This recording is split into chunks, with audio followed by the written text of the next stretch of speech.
I am not persuaded that 20,000 additional troops in Iraq is going to solve the sectarian violence there. In fact, I think it'll do the reverse. And I said at the time, when I opposed the surge, that given how wonderfully our troops perform, if we place 30,000 more troops in there, then we would see an improvement in the security situation, and we would see a reduction in the violence.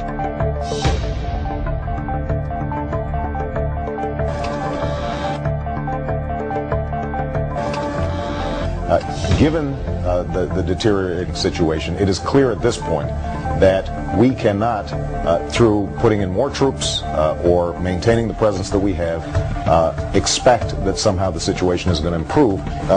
My assessment is that the surge has not worked, and we will not see a different report 8 weeks from now. Finally, in 2006, 2007, we started to see that even after an election, George Bush continued to want to pursue a course that didn't withdraw troops from Iraq, but actually doubled down and initiated a surge.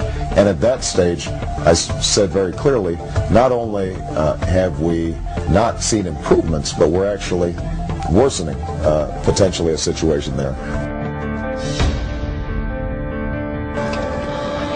I think it is indisputable that we've seen violence reduced in Iraq. I also think that the surge has reduced violence and provided breathing room. The extraordinary work that our troops have done. They have performed brilliantly throughout the process, and obviously I'm very pleased to see the reductions in violence that have occurred over the last several months. There's no doubt that because of their heroism and their outstanding work, we have the opportunity to salvage the situation in Iraq.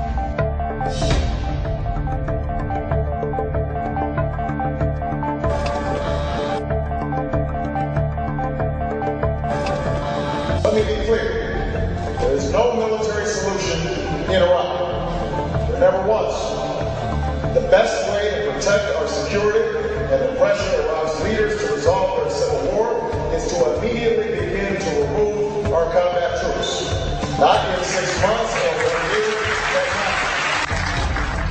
year. In order to end this war responsibly, I will immediately begin to remove our troops from Iraq. We can responsibly remove 1 to 2 combat brigades each month.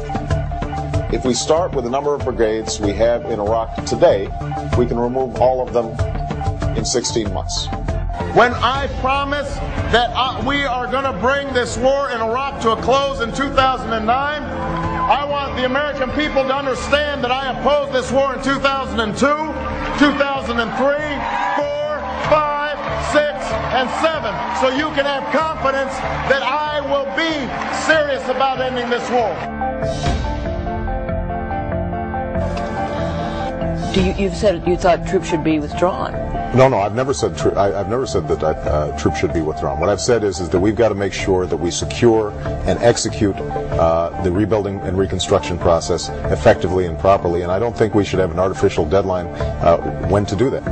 A hard and fast, arbitrary deadline for withdrawal offers our commanders in the field and our diplomats in the region insufficient flexibility to implement that strategy.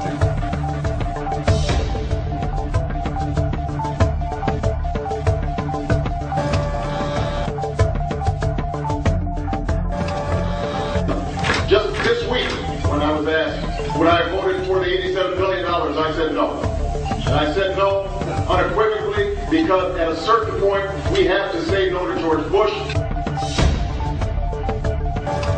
What's important is what I don't want is a situation in which we have 80 or 90,000 young American men and women who are over there in a situation where they do not have the resources sufficient to ensure their own protection. And what we have to do is make sure that we have enough troop strength.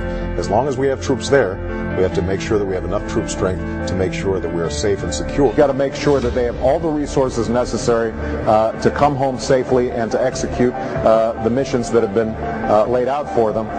some ardent opponents of the war, like Dennis Kucinich, for example, who's a Democratic presidential candidate, he takes a principled stand. He's not going to vote to fund the troops going off to this war because he believes that would help bring the troops home. Right. You know, the problem is that you've got an obstinate administration that has shown itself unwilling to change in the face of circumstances on the ground. And in that situation, what you don't want to do is to play chicken with the president and create a situation in which potentially you don't have body armor, you don't have reinforced Humvees, you don't have night vision goggles. You said then that you have to say no to George Bush because we can't get steamrolled. Yet you go into the Senate, right. Your critics say, and vote for the funding every single time. Because at that point you've got hundreds of thousands of young men and women who have to carry out the mission on behalf of the American people. I introduced a plan in January that would have already started bringing our troops home by now, with the goal of bringing all combat brigades home by March 31st, 2008. Now we know the president vetoed a bipartisan plan just like that one a few weeks ago. And I'm proud I voted against giving a blank check.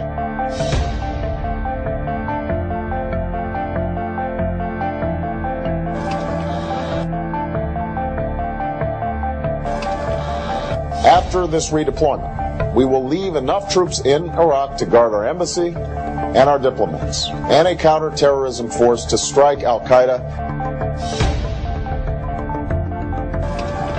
You said you'd leave a small force there to deal with terrorist attacks. How long would you leave them there, and what's your criteria for pulling them out? Well, no, that's not what I said. What I said is that we will have troops looking after our embassy there, which we do everywhere. We do it in France, we do it in Great Britain. We have some military personnel to assure that our diplomatic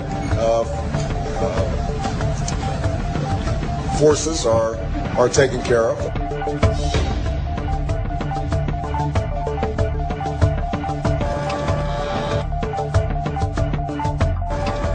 Well, you know, I never say there's nothing or never or no way in which I change my mind.